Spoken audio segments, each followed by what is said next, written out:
জমজমাট ঐতিহ্যবাহী পুরান ঢাকার ইফতার বাজার। মিয়াদ হাসানের পাঠানো ভিডিও চিত্রে বিস্তারিত। পবিত্র মাহে রমজানকে ঘিরে জমে উঠেছে ঐতিহ্যবাহী পুরান ঢাকার চকবাজারের ইফতার বাজার। চকবাজার শাহী মসজিদের সামনে দোকানিরা বিভিন্ন ধরনের ইফতার সামগ্রী নিয়ে বসেছেন। প্রতিবারের মতো এবারও বড় মাপের পোলাও খাও ইফতার বাজারের প্রধান আকর্ষণ। বিক্রেতাদের ছন্দময় হাট ডাকে মুখরিত চকবাজারের অলিগলি, ক্রেতাদের উপচে পড়া ভিড়ে সরগরম পুরো এলাকা।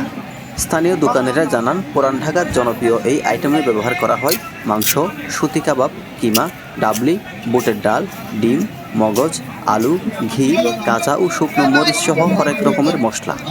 দোকান ও মানভেদে 800 থেকে 1200 টাকা কেজি দরে বিক্রি হচ্ছে এই ঐতিহ্যবাহী খাবার। জানা যায় 1702 সালে ঢাকার দেওয়ান মুর্শিদ কুলি খান চকবাজারকে আধুনিক বাজারে রূপান্তর করেন।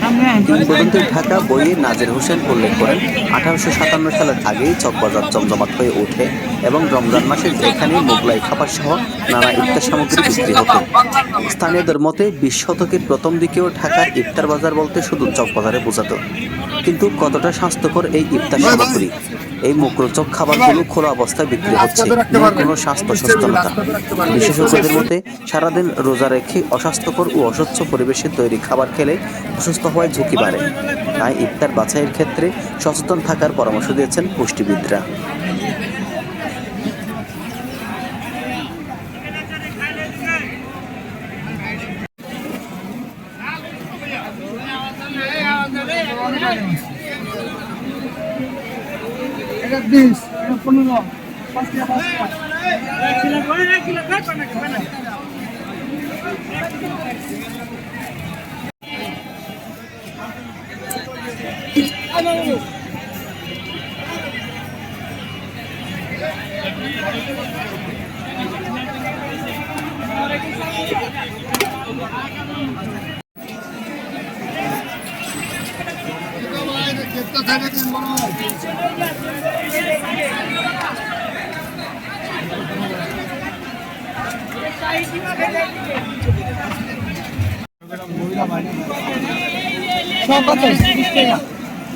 কেজি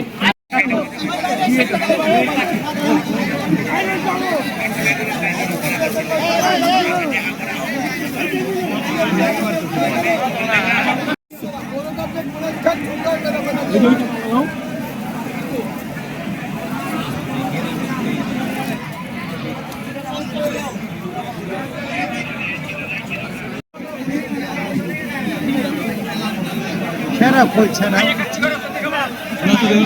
আধা ঘন্টা লাগছে।